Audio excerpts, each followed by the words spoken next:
오늘 우리에게 주시는 하나님의 말씀 누가복음 2장 4절부터 12절까지의 말씀 함께 보도록 하겠습니다. 누가복음 2장 4절부터 12절까지의 말씀, 저와 여러분들이 한 절씩 교독하고 우리 마지막 절을 함께 합독하면서 성경을 봉독하도록 하겠습니다. 제가 먼저 받들어 봉독합니다. 요셉도 다윗의 집 족속이므로 갈릴리 나사렛 동네에서 유대를 향하여 베들레헴이라 하는 다윗의 동네로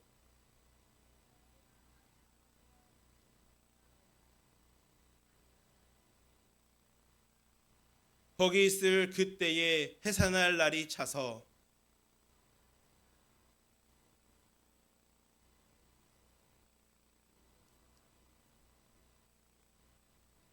그 지역의 목자들이 밤에 밖에서 자기 양떼를 지키더니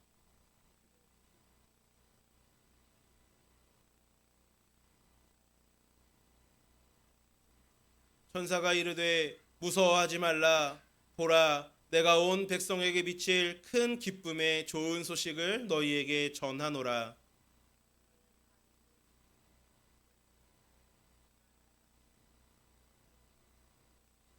함께 봉독합니다.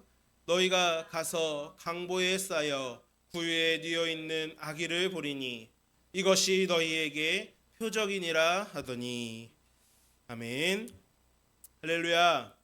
네, 우리 동아교회 이렇게 예배 함께 참석해 주신 모든 성도님들 진심으로 환영하고 축복합니다. 우리가 지금은 강림절, 대림절 기간을 보내고 있습니다. 대림절이라고도 하고 강림절이라고도 하고 대강절이라고 하는 명칭으로도 이 절기를 부르게 됩니다. 교회는 교회력이라고 하는 특수한 교회만이 가지고 있는 달력이 있어요. 교회력이라고 합니다. 이 교회력의 첫 시작이 바로 이 대림절입니다. 우리가 이 한국 교회들이 이제는 대림절이라고 하는 그 단어를 많이 이제 쓰기로 그렇게 결정을 이제 한 것들이 많이 있어서 대림절, 어드벤트, 영어로는 어드벤트라고 하고 대림절이라고 하는 이 단어를 많이 쓰게 되는데, 이 시기는 이제 예수님께서 태어나신 이 성탄절을 준비하면서 성탄절이 되기 전에 4번의 주일을 지키는 절기입니다. 오늘은 그 두 번째 대림절 두 번째 주일입니다. 우리가 계속해서 이 대림절을 맞이해서 예수님에 대한 그런 설교를 하고 있습니다. 오늘은 구원의 기쁜 소식이라고 하는 제목을 가지고 우리가 함께 말씀의 은혜를 나누려고 합니다. 우리가 이 예수님은 구약에서 우리에게 약속하셨던 그 예언, 그 언약의 성취를 우리가 볼 수가 있죠. 하나님은요, 다윗의 자손이신 예수님을 통해서 다윗과 함께 맺으셨던 약속을 지키시게 됩니다. 이 다윗에게는요, 소원이 하나 있었습니다. 다윗 왕에게 소원이 뭐냐면 하나님을 위한 성전을 짓는 게 다윗의 꿈이었습니다. 이 세상의 모든 사람들이 자신의 집을 갖고 자신의 집을 가꾸기 위해서 그런 삶을 살아가는데, 다윗은요, 사실 자신의 성보다 하나님의 성전을 먼저 짓고 싶어 했어요. 마음은 그러했지만 하나님께서 그 길을 막으시고 대신에 하나님께서 다윗이 정말 하나님을 위하여 하나님의 집을 세우려고 하는 그 열심을 하나님께서 지켜보셨어요. 그리고 하나님은요, 도리어 다윗에게 복을 주십니다. 어떤 약속을 해주시냐면 다윗의 가문을 세워주시겠다라고 그런 약속을 해주십니다. 그리고 이 다윗에게 놀라운 약속을 주시는데 그게 뭐냐면 사무엘하 7장 16절 말씀입니다. 내 집과 내 나라가 내 앞에서 영원히 보존되고 내 왕위가 영원히 견고하리라 하셨다 하라. 다윗이요, 하나님을 먼저 우선 여기고요, 하나님을 위한 집을 내가 짓겠다라고 그렇게 열심을 보였을 때 하나님은요, 그 마음을 너무 기쁘게 보셨어요. 그리고 하나님은요, 다윗에게 이야기합니다. 너가 나를 위하여 그렇게 하나님의 집을 짓고 싶어하는 너의 마음 내가 잘 받았다.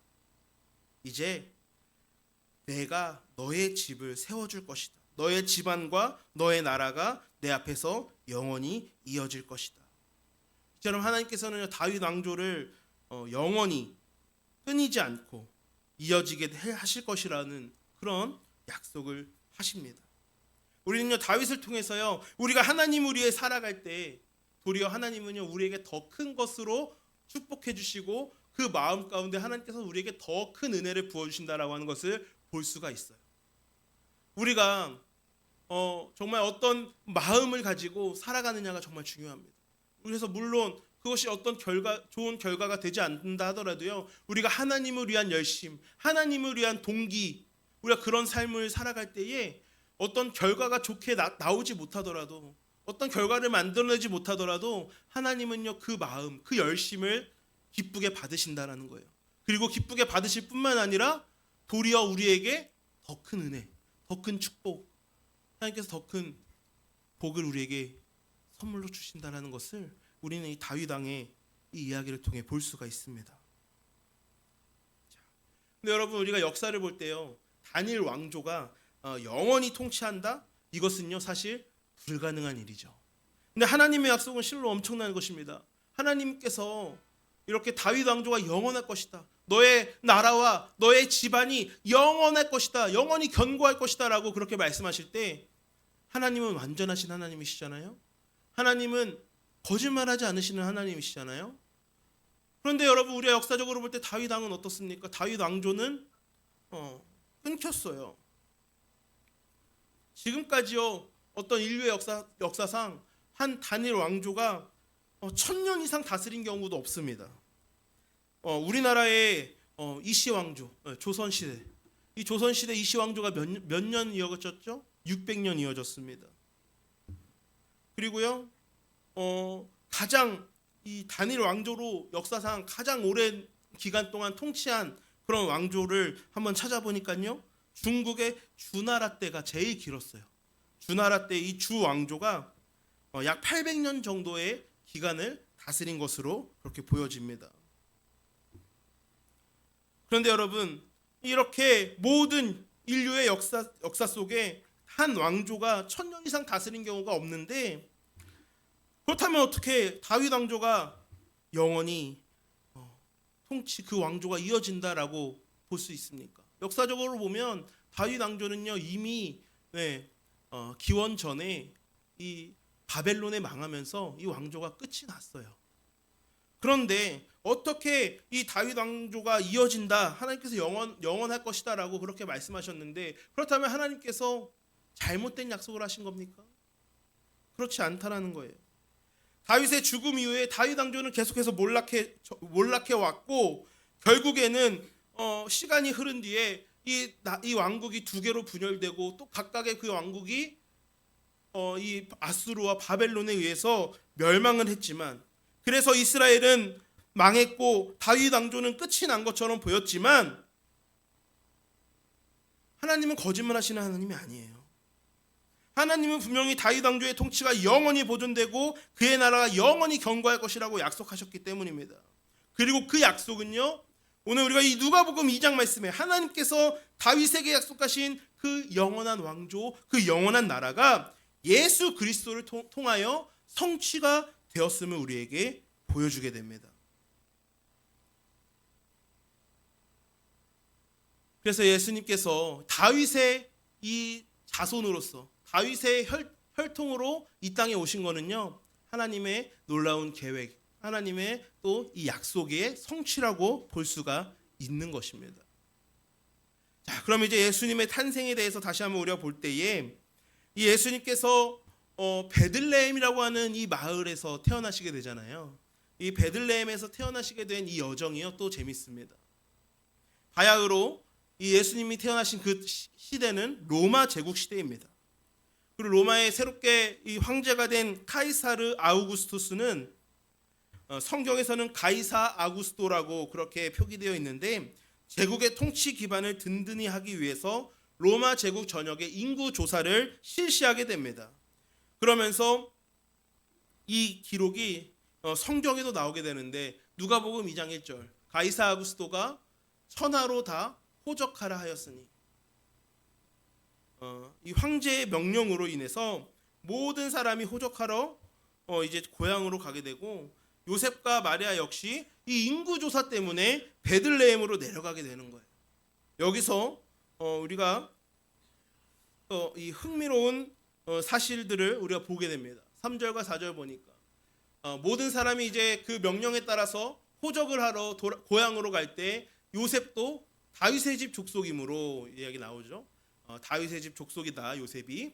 또한 갈릴리 나사렛 동네에서 유대를 향하여 베들레헴이라고 하는 다윗의 동네로 내려갔다. 여기서 이제 분명하게 예수님께서 다윗의 혈통이다, 다윗의 자손이다라는 것을 보여주고 있습니다. 왜 성경이 이 사실을 우리에게 주목시키냐면 바로 다윗의 가문에서 태어나신 예수님으로 말미암아 하나님께서 약속하셨던, 다윗에게 약속하셨던 영원한 나라, 영원한 왕조, 그것을 이루겠다라고 하신 그 다윗과의 약속이 성취되는 것을 우리가 볼 수 있기 때문입니다. 자, 그리고 예수님께서 태어나시기 전에 약 700년 전에 미가라고 하는 선지자가 있었습니다. 이 미가 선지자는 하나님께서 보내실 메시아, 곧 구원자가 태어날 곳이 바로 베들레헴이라고 하는 그런 예언을 미리 하게 됩니다. 우리 미가서 5장 2절 말씀 한번 보겠습니다. 베들레헴 에브라다야, 너는 유다 족속 중에 작을지라도 이스라엘을 다스릴 자가 내게서 내게로 나올 것이라. 그의 근본은 상고의 영원에 있느니라. 자, 미가 선지자는 베들레헴이라고 하는 이 동네, 유다 족속 중에 아주 작은 동네이지만 그곳에서 이스라엘을 다스릴 지도자가 나올 것이다 라고 예언합니다. 이처럼 누가복음은요, 예수님께서 이 작은 시골 동네 베들레헴에서 태어나게 하심으로 선지자 미가가 예언한 이 예언의 성취를 우리에게 보여주고 있습니다. 원래 요셉과 마리아는요, 갈릴리 지역에 살고 있었어요. 갈릴리에 속한 나사렛이라고 하는 작은 시골 동네에 살고 있었습니다. 그런데 갑자기 내려진 로마 황제의 명령에 의해서 이 두 사람은 이제 요셉의 고향인 베들레헴으로 가게 되었던 것입니다. 나사렛에서 베들레헴까지 가는 그 길이 약 160km 정도 됩니다. 오늘날처럼 도로가 잘 닦여져 있고 교통수단이 많은 시대가 아니었기 때문에 얼마나 그 길을 걸어서 가려면 얼마나 힘들겠습니까? 게다가 여러분, 마리아는요, 임신 중인 산모였어요. 언제든지 뱃속에 아기가 태어날지도 모르는 상황이었습니다. 그러니 평상시라고 하면 이 산모 마리아가 어찌 그 먼 거리를 이동할 수 있겠습니까? 그런데 그때 하나님께서 역사를 섭리를 하셔서 로마 황제에게 이 인구 조사 그 명령을 내리게 하심으로써 하나님께서 역사의 주관자이심을 또 한번 우리에게 보여주시는 거예요. 그래서 이 로마 황제의 호적 등록 명령으로 인해서 요셉과 마리아가 어쩔 수 없이 베들레헴으로 이동하게 된 것이에요. 그 결과 예수님께서 베들레헴에서 태어나게 되신 것이고, 결과적으로 미가 선지자가 예언했던 그 예언이 이제 딱 들어맞게 되는 결과. 여러분, 이것이 바로 하나님이 이 땅을 모든 상황들을, 역사들을 섭리하고 계신다. 하나님의 경륜, 하나님의 통치, 하나님의 역사를 우리가 볼 수가 있는 거예요. 이처럼 예수님께서 태어나실 때 수많은 가정 가운데 다윗의 자손인 요셉의 가정에서 태어나시게 하신 것, 또한 나사렛에 살고 있던 이 요셉이 로마 황제 명령에 따라서 어쩔 수 없이 베들레헴으로 이동하게 된 것, 이 모든 사건 뒤에 역사를 주관하시는 하나님이 계셨다라는 겁니다. 여러분, 세상의 모든 일은 하나님의 이 계획과 하나님의 섭리 가운데 이루어짐을 믿으시기를 축복합니다. 그래서 우리는요, 하나님께서 인류의 모든 역사를 주관하고 계시다라고 하는 사실을 분명히 알 수가 있는 거예요. 이처럼 하나님께서 모든 하나님이 약속하신 그 약속은 반드시 지켜진다라고 하는 이 사실, 이것이 우리에게 얼마나 큰 힘과 위로가 되는지 모릅니다. 여러분, 하나님께서 역사를 주관하시기 때문에 하나님의 계획은요, 결코 실패하거나 어긋나는 일이 없습니다. 또한 하나님께서 온 인류의 역사를 주관하신다라고 하는 사실에서 우리는 내 삶에 일어나는 모든 일들도 여전히 전능하신 하나님의 계획 안에 있음을 우리가 알 수가 있는 거예요.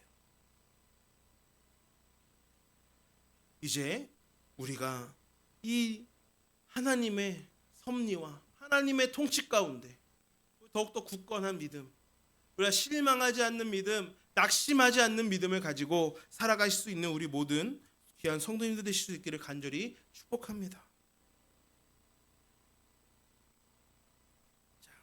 한편 예수님께서 베들레헴에서 태어나시던 그날 밤에 추운 들 밖에서 양떼들을 돌보던 목자들이 있었습니다. 2장 8절 말씀 보니까 그 지역의 목자들이 밤에 밖에서 자기 양떼를 지키던, 모두가 깊은 잠에 든 한밤중에 이 들 밖에서 이 야생동물로부터 양을 보호하기 위해 밤새도록 보초를 서야 하는 이 목자라고 하는 일이요, 얼마나 고되고 피곤한 노동이겠습니까?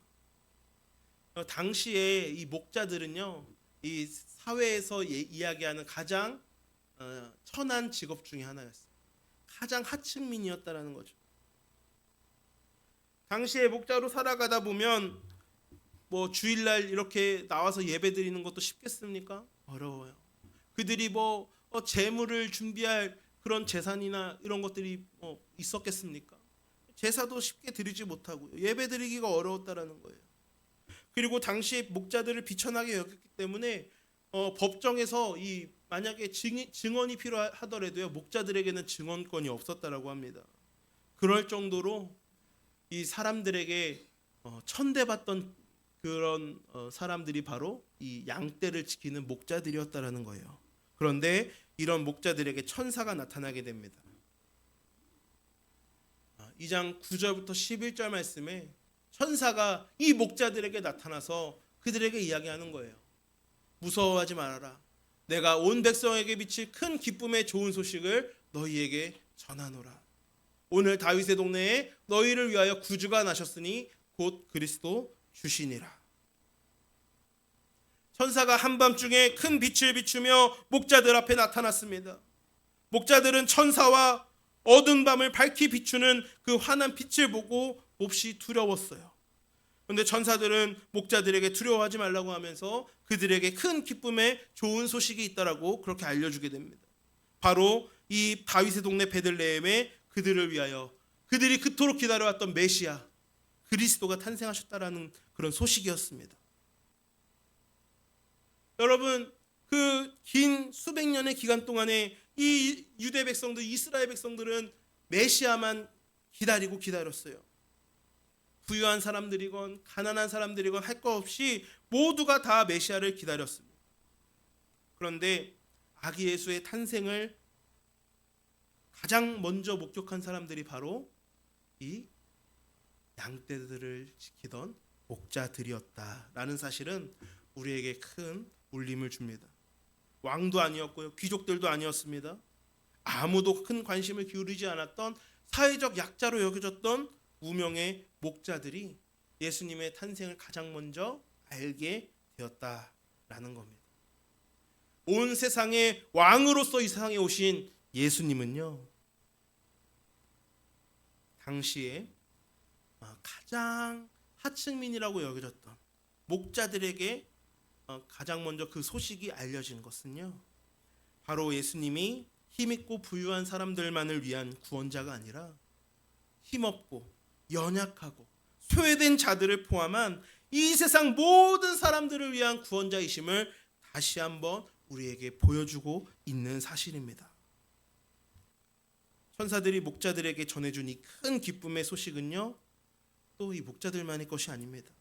이 아기 예수님의 탄생은 이 세상 모든 사람들을 위한 큰 기쁨의 좋은 소식이 되었습니다.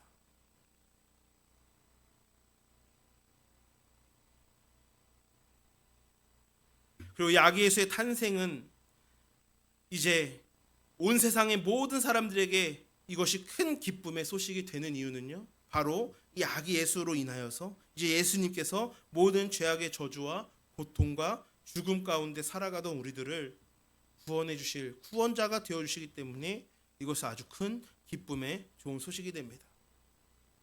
아주 오랜 시골에 우물이 있었습니다. 옛날에는 다 동네마다 우물을 중심으로 이 마을이 형성이 되었었죠. 그런데 여러분, 이따금씩 아이들이 우물가에서 놀다가 그 우물 속으로 빠지는 경우들도 있었습니다. 여러분, 우리가 만약에 우물 속에 갇혔다라고 한번 상상을 해보세요. 우물 밖으로 나가지 못하고 꼼짝 거기에 갇혀 있습니다. 한참을 기다려도 아무도 오지 않아요. 목청이 터지도록 나를 살려달라고 이렇게 막 외쳐도 밖에서 사람의 목소리가 들리지 않습니다. 그런데 여러분, 설상가상 해가 뉘엿뉘엿 지고 어둠이 깔리게 되면요, 이제는 더더욱 희망이 없습니다. 안 그래도 어두운 우물 안에 더욱 진한 어둠이 찾아옵니다. 마음의 염려와 불안감이 막 파도처럼 밀려옵니다. 이대로 우물 속에 갇혀서 죽는 건가? 이런 두려움이 찾아옵니다. 그런데 만약에 그때 나를 꺼내주기 위해서 구조대가 도착해서 거기 사람 있습니까? 괜찮습니까? 이렇게 그 우물 속에 목소리가 들려온다면 그 목소리가 얼마나 반갑겠습니까? 그리고 저 위에서 이제 구조를 위한 밧줄이 내려오고 구조대의 도움으로 드디어 우물 밖으로 나갔다라고 생각해 보십시오. 평생 우물 속에 갇혀 죽을 줄만 알았는데 극적으로 구조를 받음이 얼마나 기쁘겠습니까? 여러분, 예수님의 탄생이 왜 큰 기쁨의 좋은 소식이냐면 바로 이와 같은 모든 세상의 사람들이 스스로 빠져나올 수 없는 죄악의 우물에 빠져서 살아가고 있기 때문에 그래요. 모든 인간은 죄의 저주 아래 고통과 죽음이 가득한 삶만을 살아야 됐습니다. 아기 예수의 탄생이 이 세상 모든 사람에게 큰 기쁨의 좋은 소식이 되는 것은 죄악으로 인해 죽을 수밖에 없는 우리에게 하나님이 보내신 구원자가 도착하셨기 때문입니다. 그것이 아기 예수의 탄생이 온 세상에 미치는 큰 기쁨의 좋은 소식이 되는 이유입니다. 예수님은 우리를 죄와 사망의 저주로부터 건져주시기 위해서 이 땅에 오신 구원자이십니다. 자, 여러분, 이것이 바로 성경이 우리에게 말씀하는 진리예요. 진리. 예수님은 우리의 구원자 되신다 라고 하는 이 진리, 구원에 대한 진리, 여러분, 이것을 우리가 깨닫게 될 때 여러분 어떻습니까? 우리는요, 그 진리를 깨달을 때 기쁠 수 있는 거예요. 기뻐해야 되는 거예요.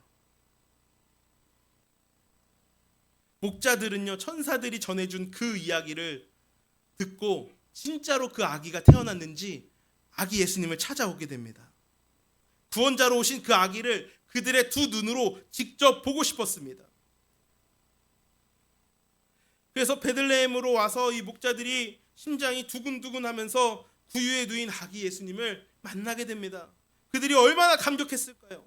천사들이 자신들에게 전해준 대로 정말 이 땅을 구원할 메시아가 태어나셨는데 얼마나 거기서 기쁨을 느꼈을까요?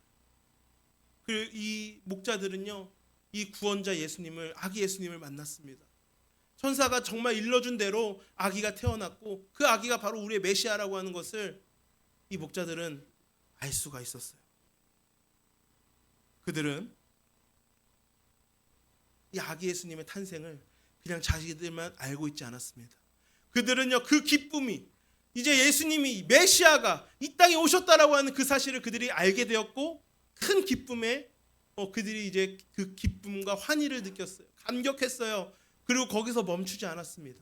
이 진리를 깨달은 이 기쁨을 누린 이 목자들은요, 그곳 이제 예수님의 탄생을 마을로 내려가서 마을 사람들에게 전하게 됩니다. 메시아가 탄생하셨다. 아기 예수가, 메시아가 이 땅에 오셨다라고 그 기쁘고 즐거운 마음으로 예수님의 탄생을 사람들에게 전했다라는 거예요. 우리가 진정으로 우리의 구원자 되시는 예수님을 만났다라고 한다면 여러분, 우리 마음속에도 기쁨이 넘쳐야 되는 줄로 믿습니다. 만약에 여러분 지금 우리 마음 가운데 기쁨이 없으십니까? 우리가 다시 한번 진리이신 예수님을 다시 한번 만날 수 있기를 소망합니다. 그리고요, 우리가 다시 한번 정말 우리의 구원자 예수님과 다시 한번 정말 인격적인 만남을 가지고 우리 가운데 기쁨이 넘치게 되면은요, 그 기쁨을 우리가 주체하지 못하고 사람들에게 전하게 된다라는 거예요. 그 기쁨과 즐거움을 가지고 예수님에 대해서 사람들에게 전파하게 된다라는 것입니다. 그리고 예수님의 탄생을 목격한 목자들의 삶은요, 분명히 놀랍게 변화했을 거예요. 이전에는 그들이 사람들의 시선 가운데 자신을 비참하게 여기고 비천하게 여기고 절망과 좌절과 낙심 속에 살아갔다라고 한다면, 이제는 그들이 구원자 예수님을 만난 이후에 그들의 삶에 예수님을 만난 그 구원자를 만난 기쁨으로 날마다 찬양이 넘치고, 또 사람들을 대할 때에도 아마 그들의 모든 삶의 모습들이 분명하게 변화되었을 겁니다. 구원자 예수님을 만난 우리, 진리를 경험한 우리들도요, 우리들의 삶이 변화되어야 됩니다. 이제 우리가 그 기쁨을 깨닫게 되었고 그 기쁨을 알았다라고 한다면, 다른 사람들에게 그 복음의 기쁜 소식을 전하면서 살아야 되고요, 또한 우리의 삶의 최우선순위가 주님이 되어야 되는 거예요. 예수님을 진정으로 만났다라고 한다면, 이제는 우리가 그때부터는 이전과 똑같은 삶을 살 수가 없는 거예요. 이제는 우리에게 정말 찾아와 주시고 희망이 되어 주시고 기쁨이 되어 주시는 그 예수님을 위하여 정말 살아가야 되는 것입니다. 예를 들어서 여러분, 내가 정말 불치의 병으로 치료의 방법이 없어서 그냥 손 놓고 죽어가고만 있다가 어떤 정말 새로운 치료제가 개발되었다라고 하는 소식을 접하게 된다면요, 이 사람의 삶이 얼마나 정말 기쁘고 또 놀랍게 변화되겠습니까? 아, 이제 정말 희망이 생겼구나. 그 전에는요, 이 사람이 불치의 병으로 나는 죽을 수밖에 없어 라고 그렇게 생각하면서 살다가 정말 새로운 치료제가 정말 새롭게 개발되어서 이제 곧 출시된다 라고 하는 그런 소식을 듣게 될 때 얼마나 큰 위로와 격려가 되겠습니까? 그리고 이제 그 삶은요, 이제는 좌절과 낙심에 빠진 삶이 아니라 내일을 꿈꾸고 희망이 생기는 그런 삶으로 변화되게 되는 거예요. 예수님과의 만남이 우리에게 바로 그러한 의미라는 겁니다. 예수님의 탄생의 소식이 우리 모두에게 큰 위로와 기쁨의 소식이 될 수 있기를 간절히 소망합니다.